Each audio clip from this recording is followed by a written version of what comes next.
जीवन में कभी भी कोई भी समय एक सा नहीं रहता।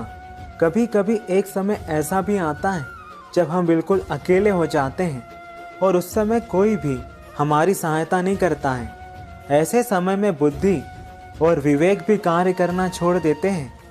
हर समय घोर अंधकार और निराशा ही दिखाई देती है हमें। असफलता ही असफलता चारों ओर दिखाई देती है और जीवन भी इतना नीरस लगने लगता है कि कई लोग आत्महत्या जैसा घृणित और कायरतापूर्ण कदम भी उठा लेते हैं। ऐसी स्थिति में मन में फिर एक ही प्रश्न उठता है कि ऐसे समय में हम क्या करें और कैसे करें। हम किसकी बातें सुने और किसकी ना सुने। जब भी कभी ऐसी स्थिति आपके साथ या किसी और के साथ भी उत्पन्न हो, तब उन्हें एक ही कार्य करना चाहिए। केवल अपनी आत्मा की आवाज़ को सुने और स्वयं का साथ दे और स्वयं पर ही पूर्ण विश्वास करें। इसे थोड़ा विस्तार से जानते हैं। जीवन में सबसे बड़ा मित्र हमारी आत्मा ही होती है और सबसे बड़ा साथ स्वयं का ही होता है। जब सभी आपका साथ छोड़ देते हैं तो आपको स्वयं का ही साथ देना चाहिए। और जब बुद्धि भी कोई सही निर्णय नहीं ले पा रही है तो अपनी आत्मा की आवाज़ को सुनना चाहिए और उसी पर पूर्ण विश्वास करना चाहिए।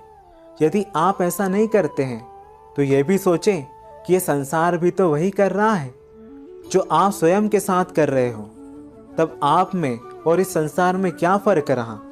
जब आपको स्वयं पर ही विश्वास नहीं है, स्वयं का ही साथ नहीं है, तो आप संसार से ये कैसी उम्मीद कर रहे हैं कि वो भी आपका साथ दे और आप पर विश्वास करे। जो स्वयं पर विश्वास करता है, स्वयं का साथ देता है, उस पर ही तो ये संसार भी विश्वास करता है और उसका साथ देता है। और ईश्वर भी फिर उसके साथ ही खड़े होते हैं जिसे स्वयं का साथ और स्वयं पर विश्वास होता है। जीवन में प्रारंभ से लेकर अंत तक अपनी आत्मा की ही आवाज़ और स्वयं के साथ की ही आदत होनी चाहिए, जिससे आसानी से आप हर स्थिति और हर समस्या से बाहर आ सकते हो। आशा करता हूँ कि आप मेरी बात को समझ चुके होंगे। राधे राधे।